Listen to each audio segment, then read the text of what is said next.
She pointed at the door and said, "You can sleep in your car tonight, old man." It was nearly midnight.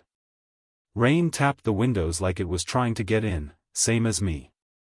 I stood there in my slippers, holding the same mug I'd used for 40 years, in the house I built, paid off, and raised my boy in. My son stood behind her, arms folded, not saying a word. That silence, it cut deeper than the cold. I walked out that night, not just from the house, but from every lie they'd wrapped in the word family. Before we continue, I'd love to know, where are you watching from today? Comment below. You don't spend 40 years in one house unless it's more than wood and paint. I laid every brick of that place myself, back when my knees still bent without complaint and Marjorie was still alive to hand me lemonade on hot afternoons. That house wasn't just shelter. It was memory. It was marriage. It was watching my son take his first steps in the hallway, right where the scuff still marked the baseboard from when he crashed into the wall, laughing like a fool. Back then, Ethan thought I was invincible. He used to wait for me at the front door, little toy hammer in hand, pretending to fix the steps like his old man. I'd scoop him up, kiss Marjorie's cheek, and say, "Someday he'll build bigger things than I ever did." Marjorie would smile, quiet and warm. She never needed much. Just her garden, her books, and Sunday dinners with us around the table. She was the anchor in that house. Gentle, but firm when needed. When I came home bone-tired from pouring concrete or repairing roofs, she'd already have dinner going, Ethan fed, and some story about what he did that day. She made it feel like everything we did mattered. Our lives weren't rich by money, but we were never hungry, never cold, and never ungrateful. That was the rule we raised Ethan with: be grateful. Be good. Be better than we were. He was a bright kid, too. Got into college on a scholarship, first one in our family to do that. I remember crying when we dropped him off at campus. Not in front of him, of course. Marjorie squeezed my hand so tight, I think she knew I was breaking inside. That empty house, those first few nights without him. It felt like someone had turned the volume down on our lives. But we were proud. So proud. Every call from Ethan felt like proof we did something right. He'd talk about big ideas, internships, the city, all things we never had the chance to chase. And when he met Lila in his junior year, he sounded so sure. "She's smart, Dad. Driven. She makes me want to be better." I wanted to believe it. So did Marjorie. She even baked an apple pie the first time Lila visited. That girl barely touched it, said she didn't do sugar, but smiled politely enough. She was polite about everything in those days. Complimented the house, called Marjorie ma'am, and asked me about my work like she cared. Looking back now, I wonder if it was all an audition. Still, those first couple years after they got married were peaceful. They lived across town in a small apartment, visited every other weekend. Ethan got a job in real estate, Lila worked in marketing, I think. They were busy, always moving, but they made time. Marjorie loved having them over. She'd knit little things for their future kids, though she never got to meet them. Cancer doesn't wait politely. It took her quicker than any of us expected. One day she was pruning roses. A month later, I was holding her hand in hospice while she whispered that everything would be okay. "You still have Ethan." Those were her last words to me. "You still have Ethan." After the funeral, the house felt still. Too still. I kept it clean. Kept her garden alive. I even made Sunday dinners by myself for a while. Ethan came less often. Lila even less. I told myself it was grief. That we were all just figuring out how to move through the loss. It was about a year later that Ethan called me and said, "Dad, we're struggling with rent. Lila's between jobs. Is there any chance we could stay with you for a few months? Just until we get back on our feet." What kind of father says no to that? So I said yes. I cleaned out the guest room. Put fresh sheets on the bed. Made sure the hallway nightlight still worked, even though they weren't kids anymore. I even stocked the fridge with Lila's favorite almond milk. She mentioned it once, and I remembered. They moved in on a rainy Thursday. I helped unload the boxes. Lila barely said a word, just walked through the house like she was inspecting a rental. Ethan was grateful, though. Said things like, "We'll help out with bills," and "We won't be in your way." I believed him. At first, it wasn't bad. We ate dinner together some nights. Watched old movies. Talked about sports, politics, small stuff. I even thought maybe this was a second chance, a way to fill the silence Marjorie left behind. But slowly, things began to change. Not big things. Just, the way Lila would sigh when I turned on the news too loud. Or the way she'd accidentally throw out my leftovers. Ethan started working longer hours. Lila was always home, but never present. She'd take calls on speakerphone, play loud music during the day, rearrange furniture without asking. Still, I swallowed it. I told myself it was temporary. They were stressed. Young. Adjusting. I kept the peace. Because that's what Marjorie would have done. Because I still believed, somehow, that love, family, meant something. I didn't see it yet, but the good years were gone. And in their place, something colder had moved in. It started slow, so slow I almost missed it. That's how these things work. You don't notice a tide pulling you under until your feet don't touch the ground anymore. The first time I really felt it was over the thermostat. It was December. Cold enough that the windows fogged up by morning. I went to turn the heat up, just a notch or two. Lila walked past me and said, without even looking, "We're trying to save on bills, remember?" Just like that. Like it was her house. Like I hadn't been paying those bills before she even learned to write her name.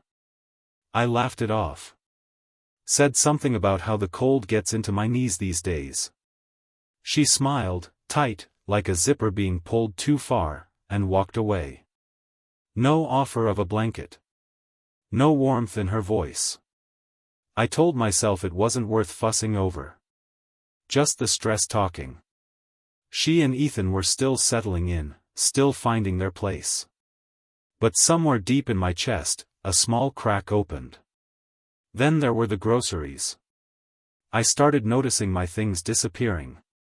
A jar of jam I'd bought would be gone in a day, replaced with something new, organic, low sugar, better for you, Lila said when I asked. Same thing with the bread. She stopped buying white bread entirely. Whole grains healthier, she said, patting my stomach like I was a toddler. I felt like a guest. In the kitchen I built. In the home I'd lived in longer than she'd been alive. Ethan, well, he wasn't the same either. I'd try to talk to him in the evenings, ask about his work, if he needed anything, how he was doing. He always had that rushed look in his eyes. You know the one, where they nod but their mind is 10 miles away. Things are good, Dad, he'd say, tapping away on his phone. Just busy. Lila's trying to start her own thing now, so we've got a lot going on. I didn't know what her own thing was. She was always on her laptop, always pacing during phone calls, always too busy to say more than a sentence or two unless it was to tell me something I'd forgotten, which room was off limits, what to clean more carefully, what food not to touch. One night, I was sitting in the living room reading when Lila came in with a couple I didn't recognize. She didn't introduce them. Just waved her hand around the room, talking like I wasn't even there. This is the original flooring, she said, smiling. We're planning to refinish it once the remodel starts. The backyard has potential too, a perfect short-term rental spot. I looked up from my book. Who are these folks? She blinked.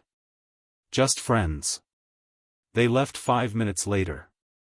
The man asked if the old guy came with the place on his way out. He said it with a chuckle, but the laughter caught in my throat. When I brought it up to Ethan that night, he shrugged. She's just excited about possibilities. We've been talking about maybe doing something with the house. Doing what, exactly? You know. Renovating. Updating it. Making use of the space. I looked him dead in the eyes and said, "You mean my house?" He looked uncomfortable, but didn't argue. Just muttered something about it not being a big deal and changed the subject. That was when the unease started to settle in my bones. I began waking up earlier, staying out longer. I'd take walks just to feel like I had air again. Some days I'd sit in the park for hours, watching old men play chess, kids fall off monkey bars, strangers just existing without tension. I didn't want to go home. Not because it wasn't mine, but because it no longer felt like it. And the changes didn't stop there. Lila started locking the pantry. Said it was to help with inventory. I wasn't running a store. That pantry held the same canned goods Marjorie and I had always stocked, soups, peaches, her favorite tea. Now it had a padlock on it like I was some teenager who couldn't be trusted. One morning, I went to get the mail and saw a package on the porch addressed to Lila and Ethan Miller. No, Mr. Miller. No, Senior. Just them. Like I'd vanished. I started looking at the small details after that. They'd moved my wedding photo off the mantel. Replaced it with an abstract painting that looked like spilled ink. Marjorie's rose china, boxed and pushed to the attic. Even my recliner had been moved to the far corner of the room, like an afterthought. I didn't complain. Not yet. Complaining would mean I was still hoping for change. Instead, I watched. Quietly. One evening, I came home from the hardware store to find my tools stacked in a bin in the garage. Lila said they were cluttering the space, Ethan told me when I asked. My tools built this space, I said, voice low. He smiled like he hadn't heard me. That was the moment I stopped pretending. The house had become something else, a stepping stone in someone else's plan. And I wasn't part of it. They didn't see me as family anymore. They saw me as furniture. Something old. Something in the way. It happened on a Sunday. Of course it did. That was always Marjorie's day, her roast chicken, her fresh rolls, the smell of lemon polish on the old dining table. Even after she passed, I tried to keep the tradition alive. I'd cook, set the table, and hope Ethan and Lila would sit with me for a meal, just once without their phones, without distractions. That Sunday, I made the roast like she used to. Took my time. Peeled the carrots by hand, seasoned the potatoes just right. The house smelled like it used to, like something warm, something loving. I set the table with Marjorie's dishes. Quietly brought her photo back down from the attic and placed it at the head of the table like I'd done every year since she passed. When they came downstairs, Lila wrinkled her nose. You cooked this? I told you we were doing a cleanse this week. Ethan shrugged. Smells good, though. I smiled, hopeful. Just one plate. For your mom. Lila rolled her eyes. She's not here anymore, Mr. Miller. That name, Mr. Miller, hit me like a cold slap. She hadn't called me that since she first met me. And never in that tone. Dismissive. Detached. I looked at Ethan, waiting for him to say something. But he just sat down, picked up his fork, and muttered, "Let's just eat." They picked at their food like they were being polite at a stranger's house. I barely touched mine. I just watched them. Noticed how Lila had taken over the room, her voice louder than Ethan's, her tone more final.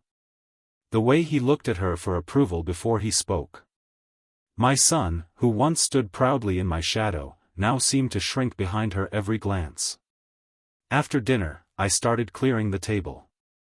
Lila said, loud enough for me to hear from the kitchen. Honestly, I can't wait until this house is finally modernized.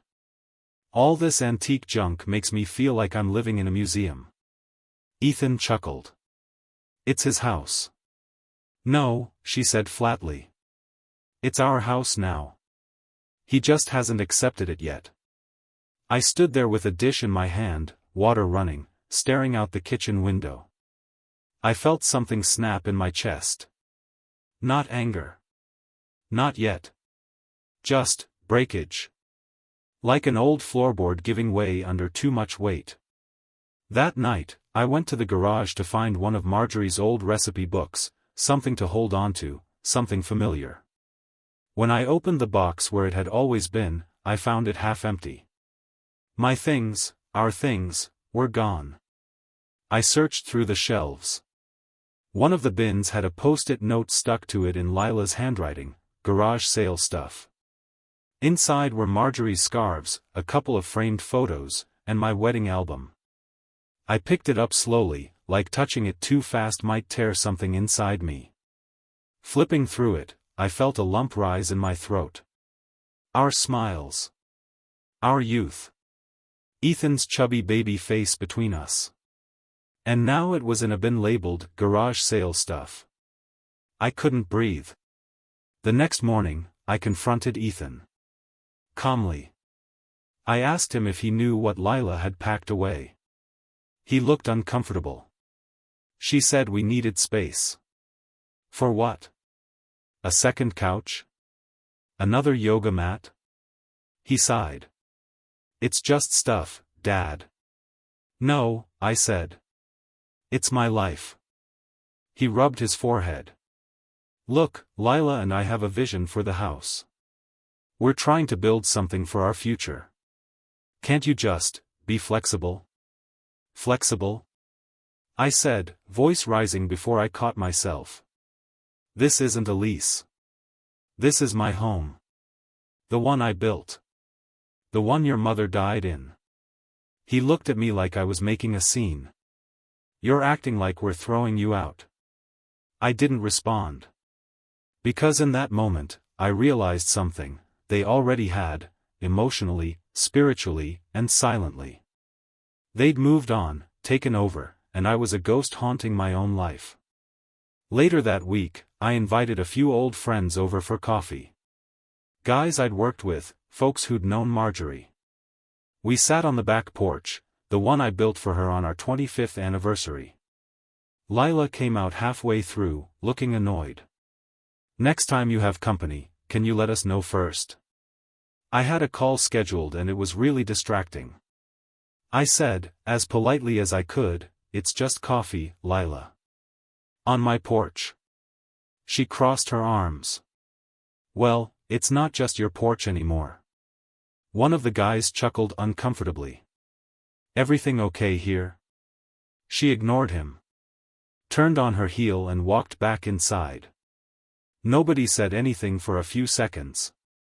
Then one of the fellas, Jim, looked at me and said, "You all right, Harold?" And I lied. I said, "Yeah. Just tired." But inside, something new had begun to form. Not rage. Not revenge. Just a quiet clarity. This wasn't about space anymore. This wasn't about difference of taste or generational gaps. This was betrayal. Plain and simple. They thought they had time. That I'd sit quietly until I was too old to fight back. That the house, my house, would simply become theirs by inertia. But they were wrong.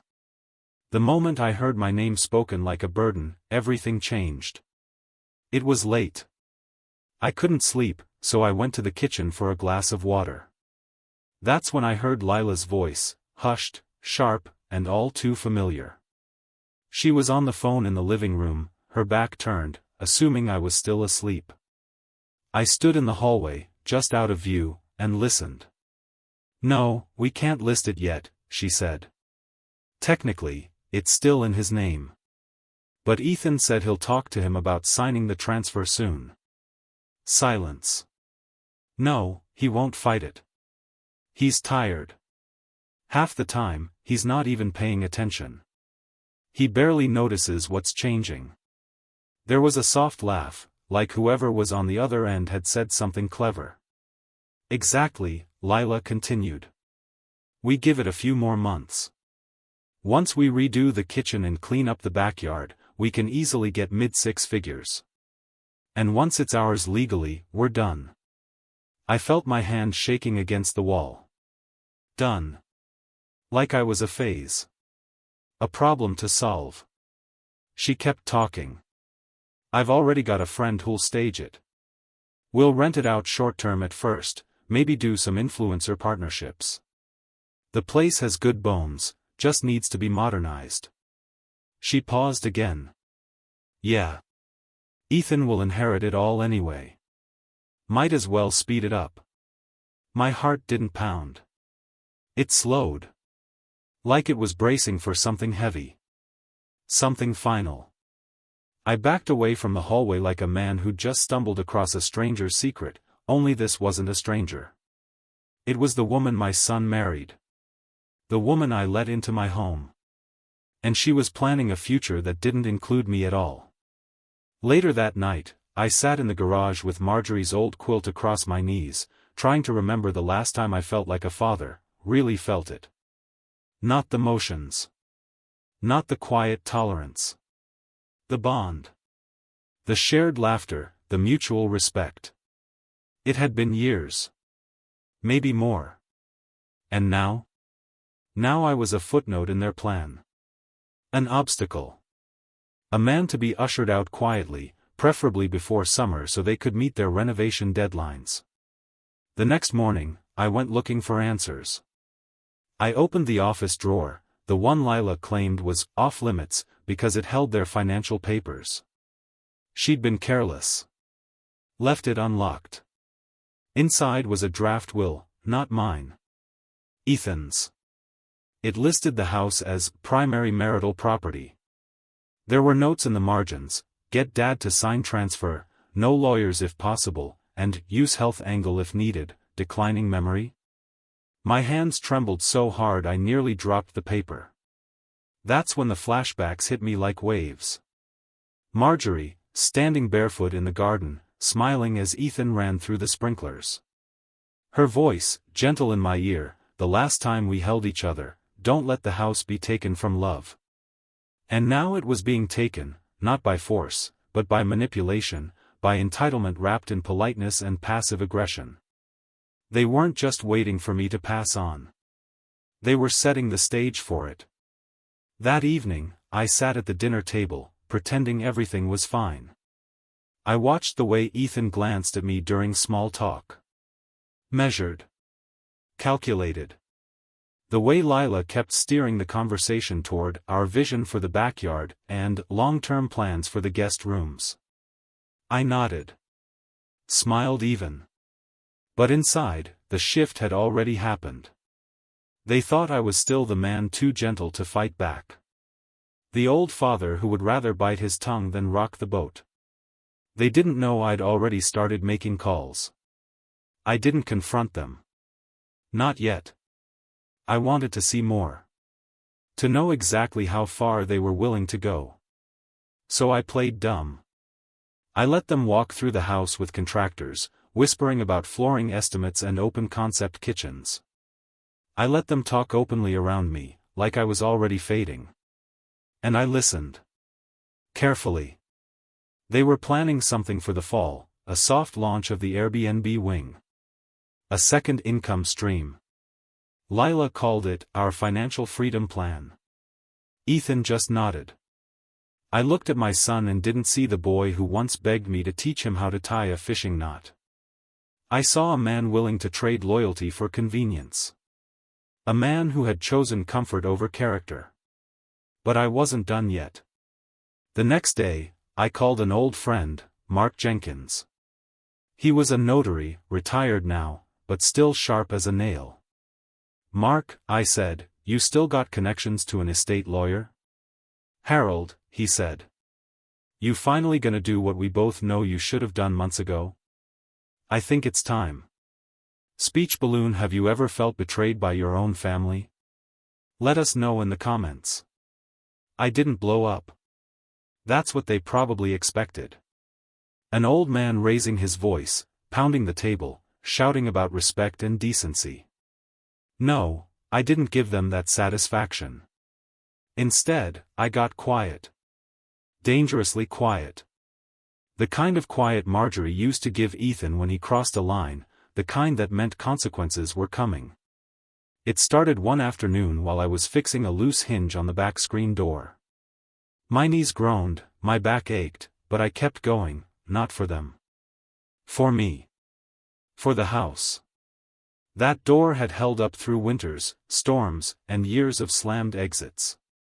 Lila walked past me, earbuds in, talking on the phone. I wasn't supposed to hear her. But I did. No, we haven't told him yet. He's stubborn. But if he gets too difficult, I'll suggest assisted living. He's old. Might be safer for him, anyway. Assisted living. That was her solution. Tuck me away somewhere like a coat in a closet. I stood up, slowly, and walked back into the house. She barely glanced at me, too caught up in her call. And I realized then, they didn't just want the house. They wanted me out of their way entirely. That night, I made tea. The way Marjorie used to, strong, steeped long, with a dash of honey. I sat at the table while Ethan came in from work, dropping his bag by the door. No hello. Just a sigh and a glance at his phone. Got a minute? I asked. He hesitated. Yeah, I guess. What's up? I gestured for him to sit. He did, slowly, cautiously, like I was a stranger he didn't trust. I found some documents in the office, I said, calmly. Drafts. About the house. He blinked. You were snooping? I didn't flinch. I was looking for my own name. And I found a lot more than I expected. He rubbed his hands together. Dad, look, things are tight. We're just trying to plan ahead. It's not like we're pushing you out. No? I raised an eyebrow. Lila mentioned assisted living. He froze. She was, just talking. You know how she gets. I do, I said. I know exactly how she gets. And I know when my son doesn't speak up to stop it. He looked down. Silent. I leaned forward. Let me be clear, I'm not going anywhere I don't choose to go. And this house? I built it with these hands. I laid the foundation, I carved the railings, I paid every bill that put a roof over your head. Don't forget that. His voice came out small. We just thought, maybe it was time you had less to worry about. Funny, I said, bitter now. Seems like you're the one trying to have less to worry about. He didn't deny it. That night, I went for a walk. Not the usual short one, either. I took the long route, past the park, the church, the elementary school where Ethan once learned to ride a bike. As I walked, an old neighbor named Mrs. Callahan waved me over from her porch. She was bundled up in a thick shawl, sipping something that smelled stronger than tea.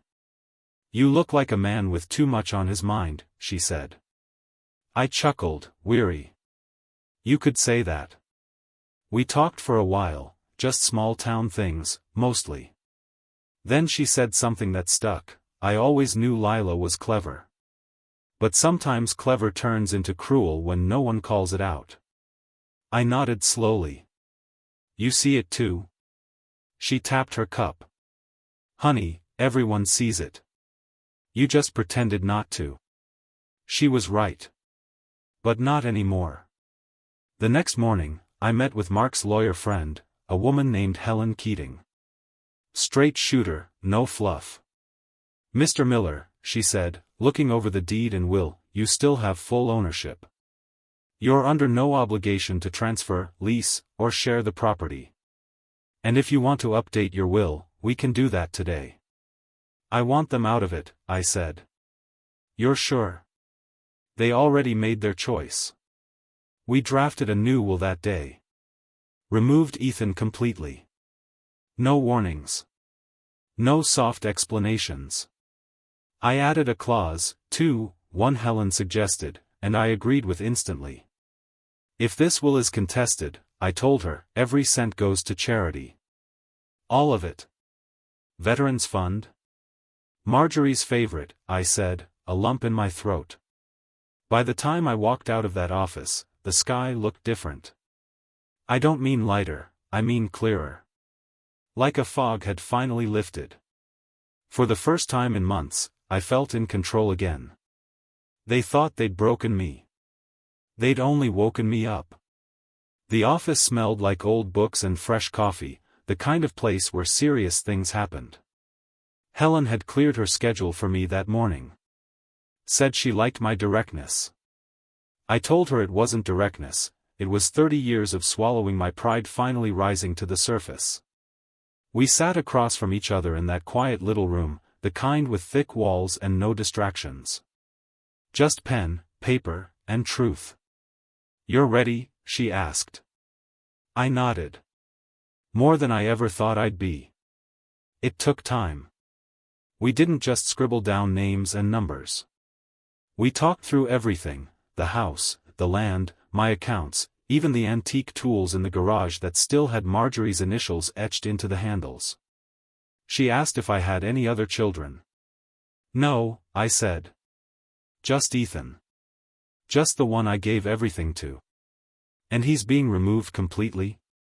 Completely. She raised an eyebrow. You understand how serious this is? I met her eyes. I'm not doing this to punish him.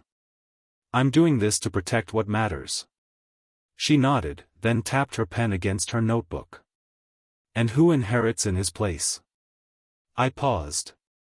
Marjorie's voice came back to me, soft, full of grace. Don't let the house be taken from love. I took a breath. Split between the Veterans Housing Project and the Library Restoration Fund in town. Any personal items?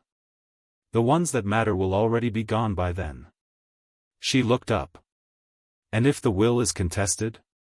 That's the most important part. She waited. If Ethan or Lila challenge any part of it, I said, the entire estate goes to charity.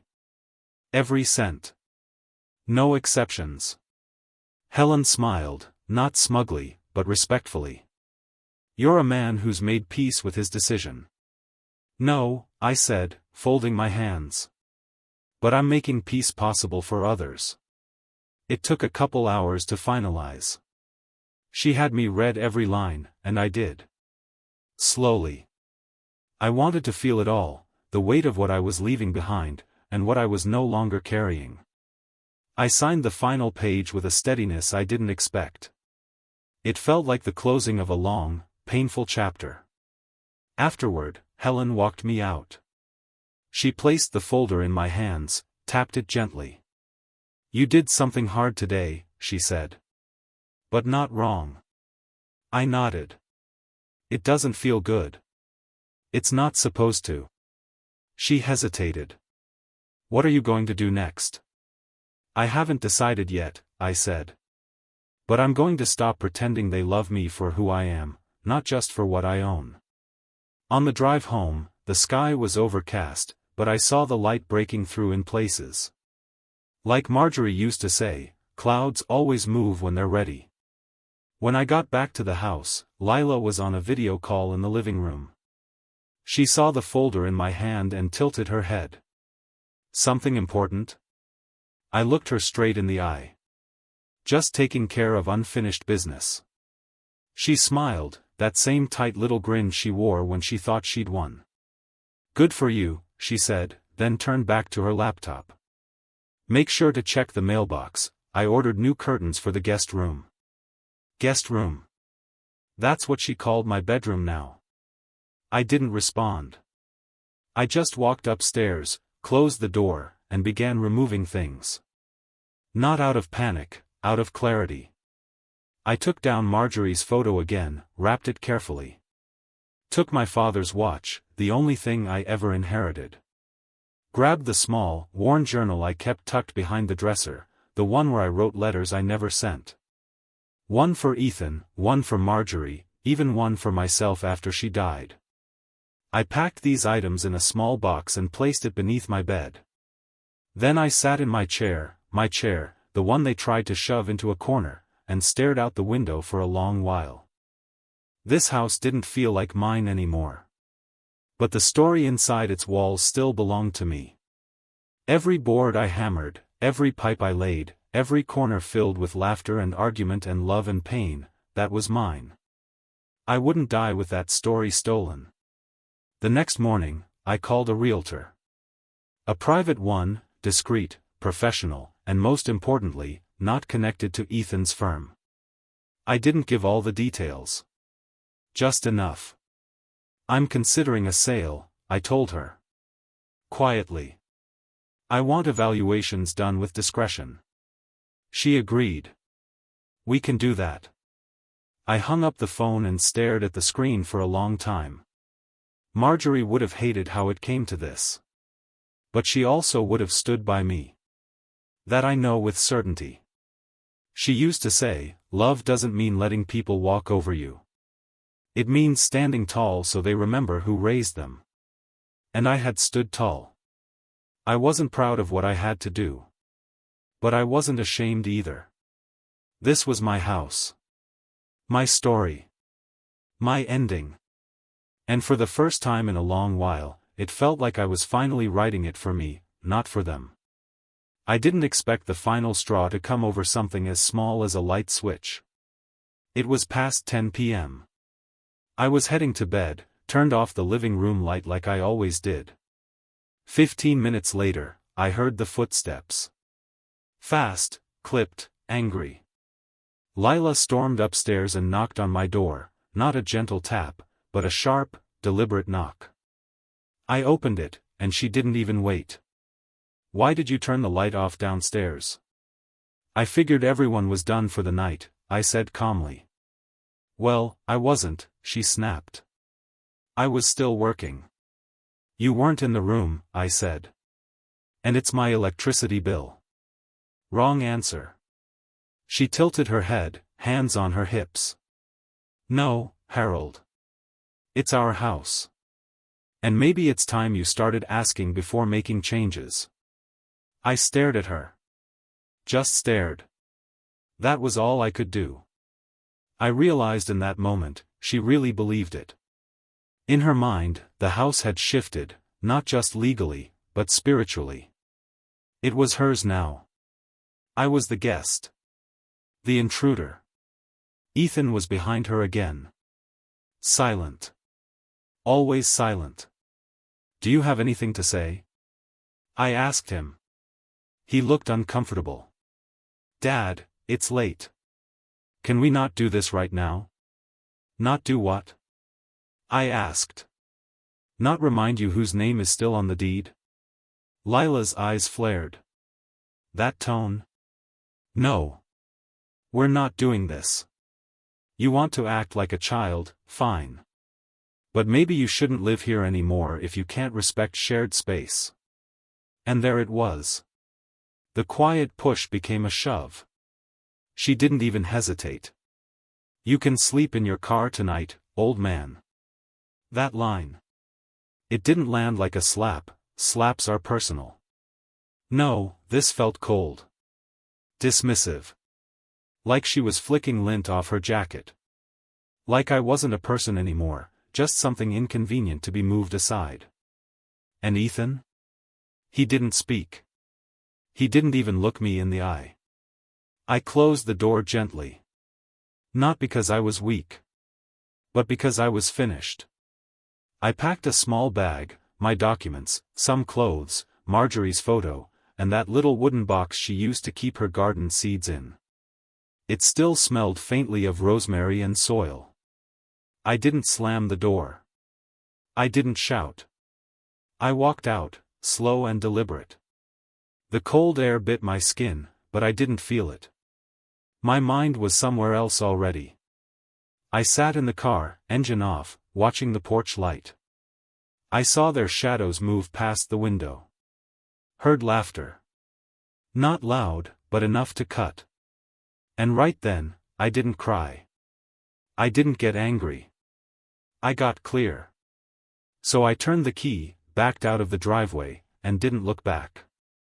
I drove through the night to a small motel on the edge of town. Nothing fancy, just a place with decent heat, quiet rooms, and no one asking questions. I paid in cash. Slept with one eye open. Woke with one purpose. By 8 a.m., I was parked outside Helen's office. She opened early for me. No questions asked. I slid the manila folder across the table and said, "List it." Quietly. Cash buyers only. No for sale sign. No online postings. She nodded. "You sure you want this?" I looked her in the eyes. "I'm not selling a house, Helen. I'm erasing an illusion." She made the calls within an hour. Her network ran deep: old families, local investors, people who didn't ask about wallpaper or curtains, only zoning laws and foundation records. The offers came quick. Turns out, when you own a 3-bedroom house with a large backyard 5 blocks from downtown, people don't care about emotional baggage. They see value. And I knew its value, down to the last screw. I picked the second highest offer. Why not the highest? Because the second was a woman named Judith, local teacher, single mom. Her son just started at the same elementary school Ethan once went to. Her letter was handwritten, full of hope. She said she dreamed of a garden. Said she cried when she saw the word "available." I chose her without hesitation. That house didn't need a remodel. It needed someone who would love it again. When the paperwork was signed, Helen handed me the final documents. "You want to tell them?" I shook my head. "I'll let the new owner do that." That night, I didn't return home. I didn't even drive by. I stayed at the motel. Quiet, peaceful. I had one bag. No keys. And more freedom than I'd felt in years. The house would be theirs, for 30 more days. Then the dream they built on my back, in my name, and with my silence, would vanish. And not because I wanted revenge. But because I finally wanted peace. It was Lila's birthday. Of course it was. She'd planned a party, small but elegant, she called it. Just family and a few colleagues from her marketing circle. The house was spotless. Candles lit. Music low and expensive sounding. A catered buffet lined the counter, right where Marjorie used to knead dough by hand. I wasn't invited.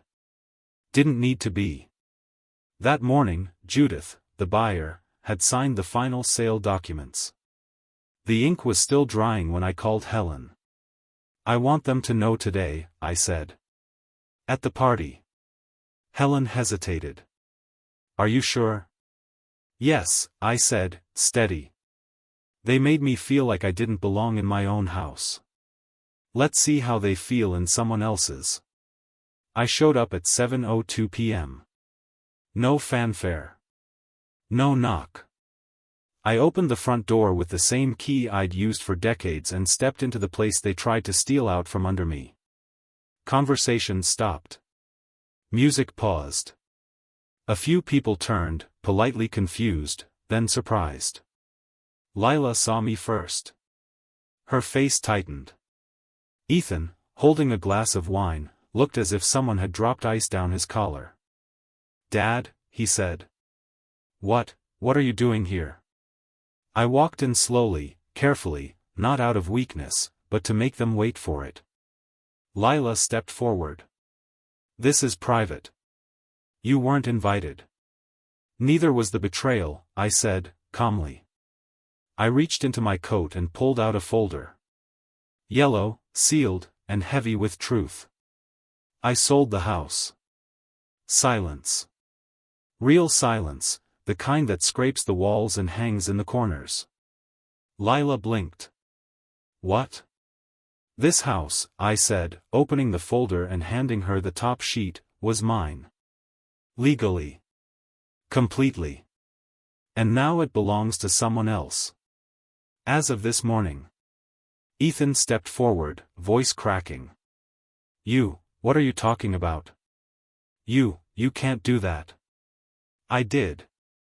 Lila scanned the page, her eyes racing. No, this isn't real. You can't just. You have 30 days, I said. Then you're out. Someone in the back gasped. Another whispered, is this a joke? I looked at Ethan, directly. You let her treat me like an afterthought. Like I was in the way. I gave you everything, not just this house. My time. My sacrifices. My love. And you stood by while she pushed me out. Ethan was shaking now. You didn't have to do this. You're right, I said. I chose to. Because I finally remembered who I am. Lila's voice rose, shrill now. We had plans. We were going to renovate, make it a rental, build a future. Build it somewhere else, I said.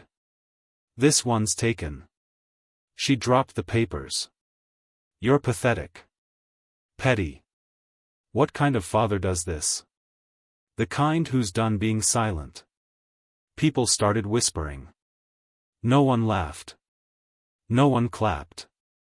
Just unease and discomfort settling in like dust on furniture no one wanted to claim. I turned to leave. But before I did, I paused at the door and said one final thing, not loud, but enough for them both to hear. You should have never touched the wedding album. That's when I knew. Then I left. I didn't slam the door. I didn't need to. The silence behind me did all the work. Outside, the air was crisp. Stars clear. My ride, a taxi this time, waited at the curb. The driver looked at me through the mirror. That didn't take long. No, I said. It really didn't. And just like that, I was free. Brain, do you think the father made the right choice? Comment and don't forget to like and subscribe for more true life stories. The next morning, I woke up in the motel and didn't recognize the ceiling. For a moment, I thought it was a hospital. Or worse, that I'd passed in my sleep and was waking somewhere else entirely. But no. It was just the cheap stucco of a roadside room with an old heater and a curtain that didn't quite close. I sat up slowly, back aching, and looked around. Quiet. Still. No footsteps overhead. No doors slamming. No whispers behind walls. For the first time in years, I was alone, truly alone.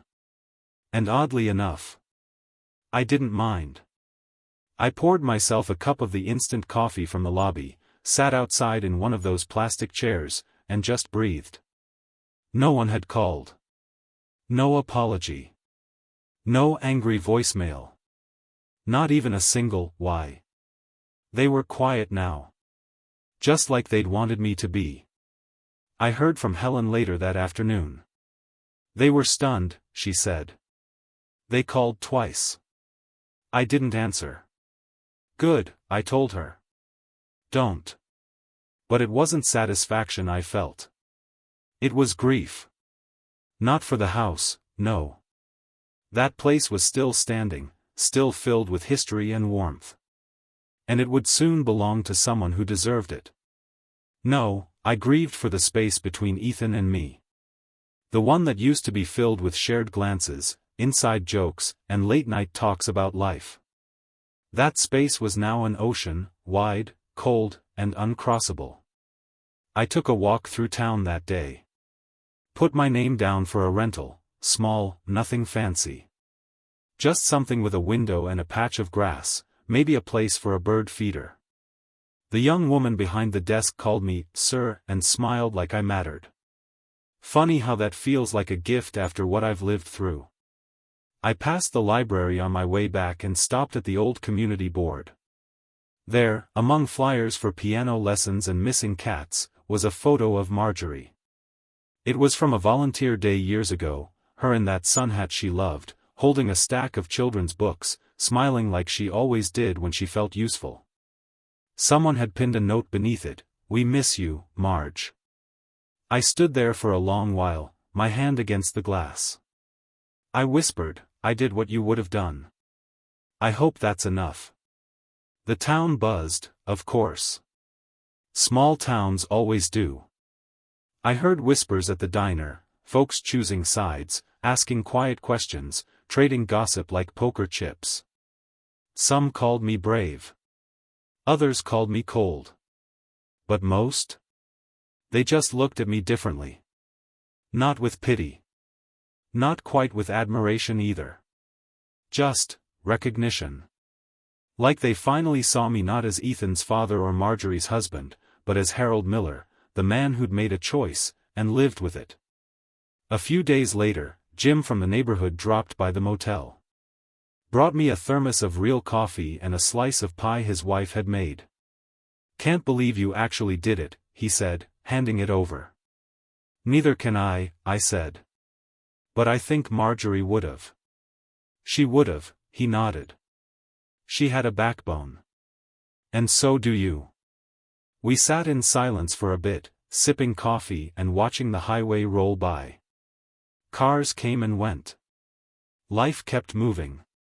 Eventually, Jim said, "So, what now?" That question sat heavy. What now? I was 72 years old. No wife. No home. No relationship left with my only child. But I had breath in my lungs. A mind still sharp. And more peace than I'd had in a long time. "I think I'll find a place that fits me," I said. "Not the other way around." He smiled. "Let me know if you need help lifting anything." "Thanks," I said. "But this time, I'm only carrying what matters." That night, I lit a candle for Marjorie. I still carried one in my travel bag, one of those old beeswax ones she used to keep in the pantry for power outages. I placed it on the windowsill of the motel room and watched it flicker. "I let it go, love," I whispered. It was hard. But I did it. The flame danced. No wind. No noise. Just stillness. And somehow, it felt like an answer. The world didn't end when I let go of that house. Funny how I thought it would. For weeks, I'd lived like the walls held up the sky, like giving them up meant giving up the last pieces of myself. But now, with my belongings trimmed down to 3 boxes and a suitcase, I saw things differently. I was free. Stripped down. But not empty. It was in the quiet mornings that the idea started to grow. I'd sit outside the motel with my coffee and watch people. Regular folks. Maintenance men, single mothers with tired eyes, traveling nurses, truckers who looked older than they were. So many faces passing through, looking for a night of peace, a warm shower, and maybe something that felt like home. That was it. Home. Not a building. A feeling. That afternoon, I walked down to the community center. I hadn't been there in years, not since Marjorie organized a winter coat drive.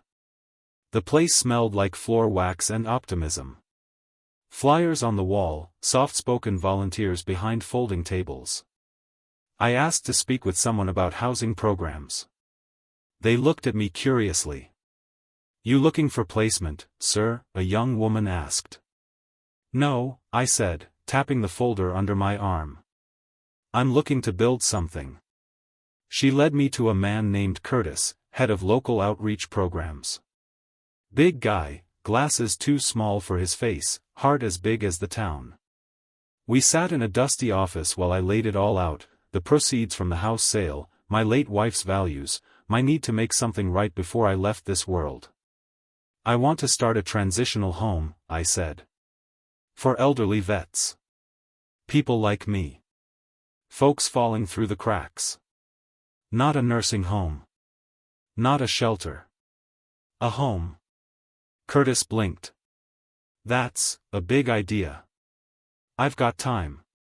I've got money. I've got skills. And I've got a name picked out already. He smiled. Oh yeah? Marjorie's house. Curtis sat back, folded his hands, and said, let's make this happen. We met weekly after that. Sometimes in the community center, sometimes over coffee at the diner. He brought in people from the city, advisors, caseworkers, even a retired architect who offered to volunteer. They'd all heard about what I did, the house sale, the confrontation, the fallout. But they didn't judge me. They understood me. They saw not just a man with a broken family, but a man trying to create one from the pieces left behind. I started combing through listings. Found an old boarding house 2 towns over, run down but strong bones, with a big wraparound porch and a half-acre backyard. Marjorie would have loved the rose bushes out front. I put in an offer and bought it outright. No negotiations. No second thoughts. This time, there was no one to question me. No Lila whispering her schemes. No Ethan with his sidelong glances. Just me, a fresh set of keys, and the promise of something honest. The place needed work. Roof patches, plumbing, paint, but that was the part one loved. Every hammer swing felt like medicine. Every brushstroke like penance. I'd show up early with my thermos, wear out my knees scrubbing baseboards, stay until the sun sank behind the trees. Volunteers joined in, a few vets from town, a retired teacher named Doreen, even some high school kids needing community service hours. One Saturday morning, while I was tightening a railing on the front steps, I heard a soft voice behind me. Need help with that, Grandpa?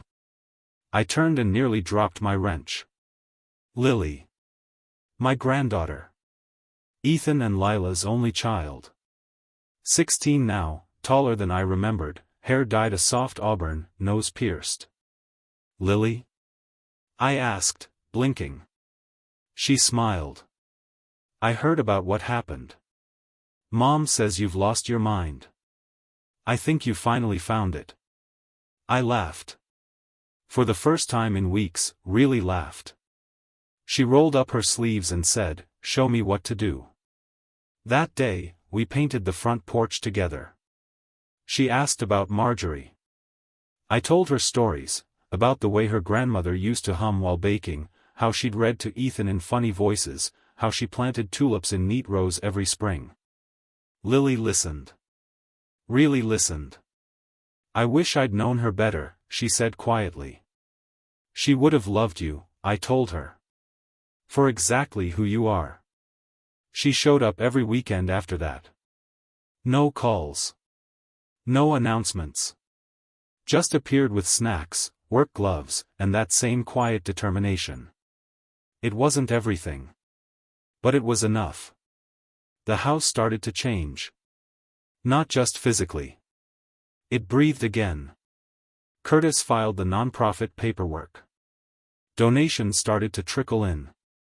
A local church group offered furniture. A veteran named Alan offered to cook meals twice a week. By the end of the month, we had beds in 6 rooms, a working kitchen, and a calendar filled with small things, movie nights, gardening days, group meals. It wasn't perfect. But it was real. One night, I stood on the porch, looking out over the freshly mowed yard, and whispered, we're almost there, Marjorie. Behind me, laughter echoed from the dining room, real, full, shared. And I realized. I wasn't alone anymore. The first time someone called me Pops in that house, I nearly cried. It was Alan, the retired Marine who'd been helping with meals. Gruff on the outside, soft as a warm biscuit underneath. He burned the eggs that morning, laughed, and said, sorry, Pops, I'll do better tomorrow. I turned to correct him, to say my name was Harold, but I couldn't. Because I liked it. It didn't feel like mockery. It felt like belonging. Marjorie would have smiled. She always said you can't choose who you're born to, but you can choose who you keep around. Marjorie's house was becoming just that, a place for people who needed somewhere to be kept. We had 6 full-time residents by the second month, mostly older vets, a couple widowers, and one former school custodian who'd been sleeping in his van. Curtis helped set up a routine. Morning walks, breakfast, light chores, communal dinners. It wasn't fancy, but it was safe. Warm. Honest. People pitched in, without being asked. Alan took over the kitchen with pride. Doreen, the retired teacher, ran a small book club out of the sunroom. James, one of the quieter residents, started a garden out back, just like Marjorie's. We planted tomatoes, herbs, and even roses. "Don't know if I've got her touch," he said once, wiping dirt from his hands. "She'd say it's not about the growing," I told him. "It's about the trying." And I meant it. Each day that passed, the house filled with more life than I'd felt in years. Not noise, life. The difference is subtle but important. Noise is chaotic. Life has rhythm. Respect. Purpose. And then there was Lily. She kept coming. Every Saturday, then Sundays, then after school on Wednesdays. Her hands were always paint-splattered, her phone always dying, and her jokes, quick and sharp. But her heart? Her heart was steady. One afternoon, we sat on the porch, watching James plant marigolds along the path. She turned to me and said, "I think this place is the first thing in years that actually feels good. Like, real good." I smiled. "Me too." She hesitated, then added, "I don't want to be like them, Grandpa. Mom and Dad. I don't want to turn cold." I placed my hand on hers. "Then don't." She nodded, wiping her eyes quickly. "Is it okay if I keep coming?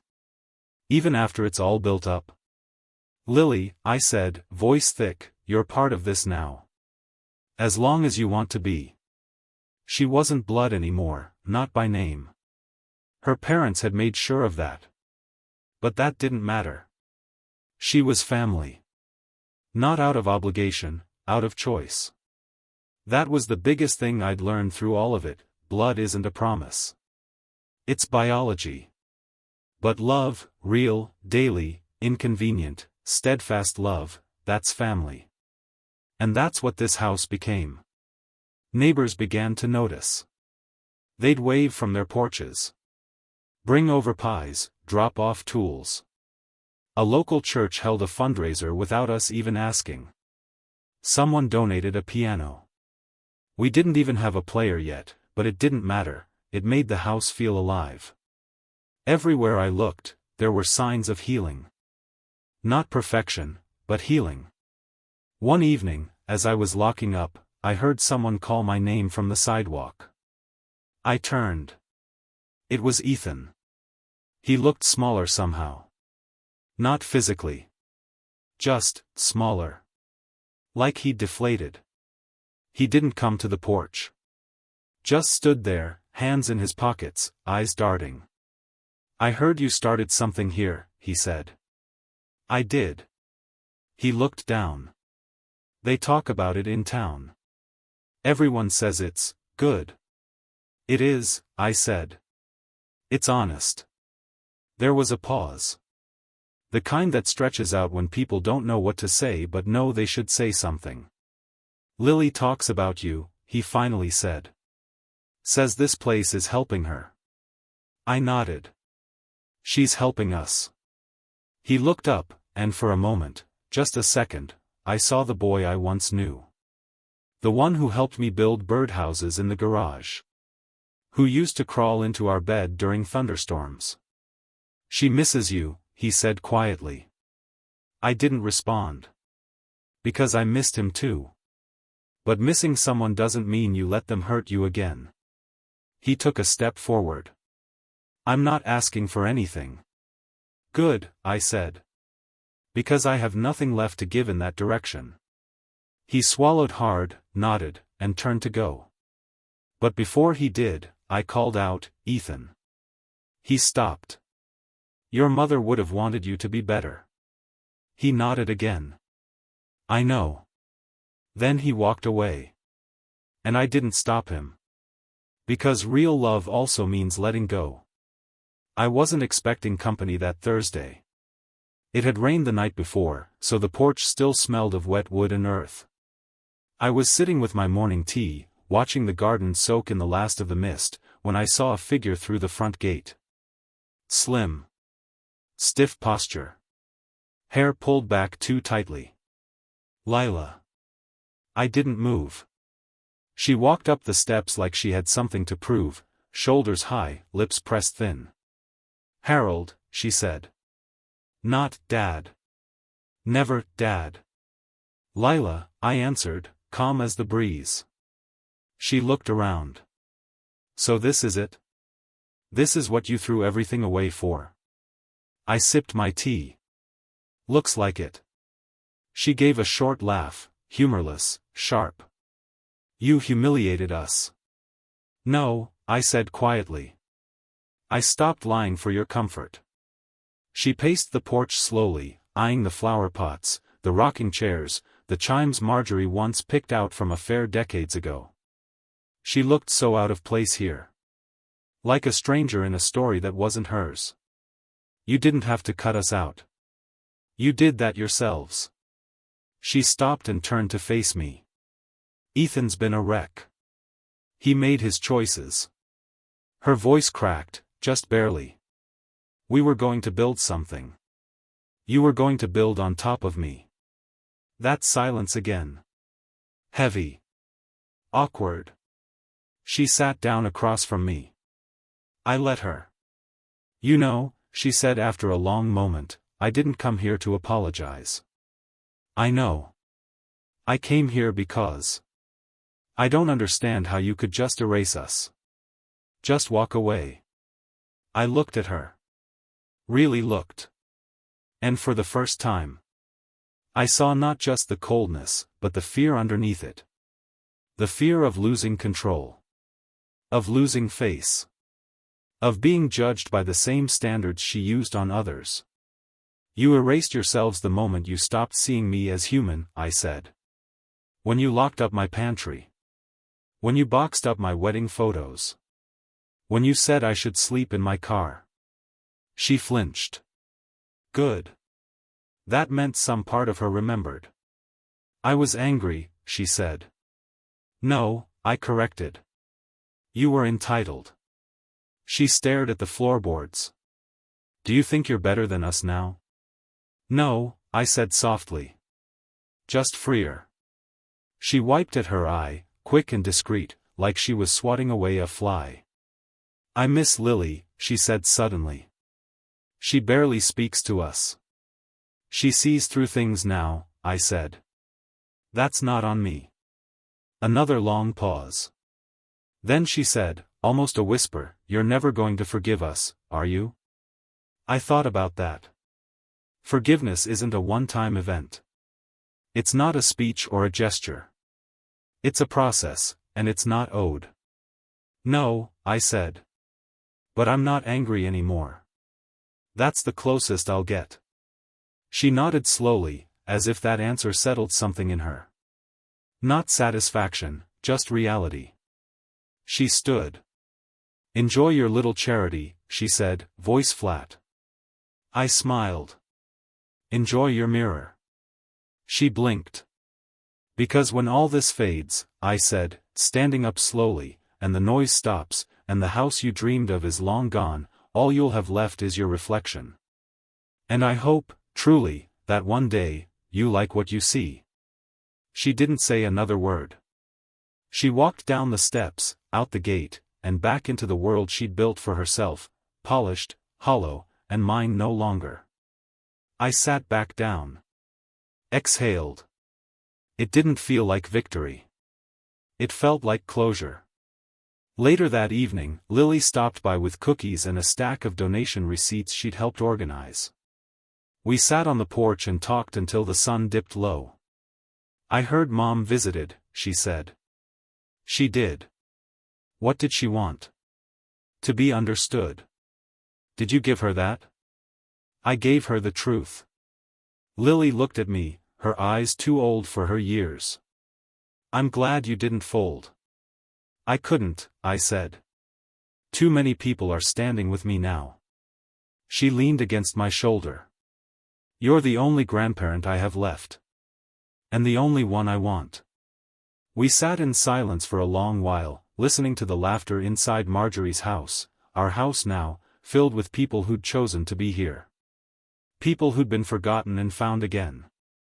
And as the porch light flickered on, I realized I didn't need blood to feel whole anymore. I had roots. I had love. I had family. Just not the kind I thought I'd grow old with. Speech balloon. Have you ever had to cut someone off to protect your peace? Share your story below. The ribbon was blue, Marjorie's favorite color. Curtis insisted we do it right. If you're going to open a place like this, he said, you better make a little noise. People need to know something good still happens in this town. So we did. We had balloons. A table with lemonade and cookies. A sign that read Marjorie's house, a place to begin again. People came. More than I expected. Neighbors, volunteers, some of the local church folks, even a news crew from the regional station.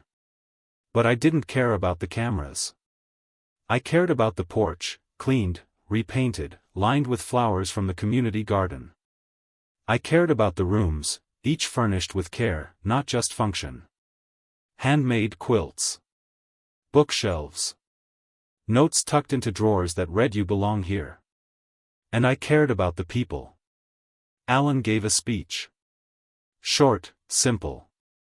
I came here a stranger, he said. Now I've got brothers and sisters under this roof. Doreen read a poem she'd written for the opening, something about second chances and late blooms. Lily stood beside me the whole time, holding the scissors for the ribbon cutting. When I stepped forward, I didn't prepare a speech. I didn't write anything down. I just looked at everyone and spoke from the place that had been broken and slowly rebuilt. This house, I said, was never meant to be an inheritance. People quieted. It was built by hand, every brick, every nail, not for profit, but for family. And when that family lost its way, I nearly lost myself with it. Lily's hand found mine. I held on. But sometimes, I continued, life gives you a second chance, not to undo the past, but to give new meaning to it.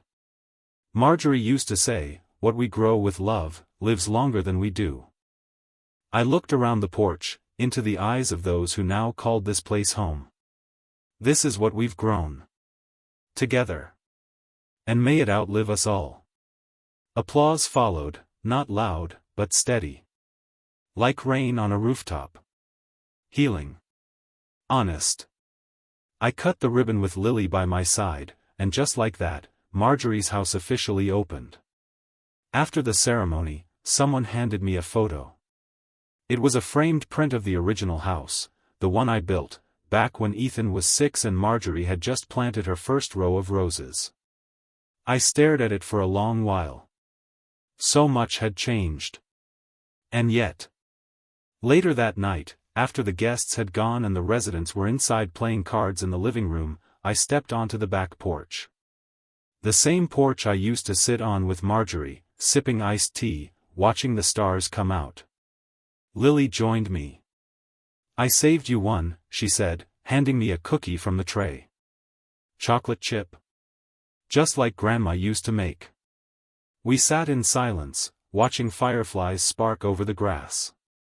You ever miss it? She asked. What? The old house. Before all this. I took a deep breath. I miss who I thought I was there. The father. The husband. The provider. But this feels more honest. She nodded. You gave that place a second life. No, I said, smiling softly. We did. The next morning, I woke early, as always. Made coffee, read the paper, then checked the mailbox. Inside was a letter, no return address. I opened it slowly, hands steady. Inside, a single sentence in Ethan's handwriting. I hope someday I have the courage you did. No apology. No excuses. Just truth. I folded it, tucked it into Marjorie's old journal, and left it there. That was enough. Weeks passed. Marjorie's house thrived. More residents came. Curtis helped us expand programming. Local students volunteered for tutoring. We hosted potlucks, movie nights, gardening workshops. The house wasn't quiet anymore. It was alive. One afternoon, as I watered the roses out front, a young man walked by with his daughter. He stopped, looked at the porch, and said, "Hey, is this that place? The one for veterans?" "It is," I said, wiping my hands. He nodded. "Looks like home." I smiled. "That's the idea." He waved, walked on. As I watched them go, I thought of Marjorie, how she always believed in the quiet power of creating something real. Something rooted in kindness, not blood. In effort, not entitlement. This house, with its creaky floors and chipping paint, had become something greater than its foundation. It had become a living testament. To resilience. To chosen family. To the belief that even in betrayal, even in pain, something beautiful can still take root. I sat on the porch that evening, alone, and whispered into the dusk. "We did it, love. Your house lives on." And in the distance, a wind chime sang softly, her voice, still part of the home she helped me build.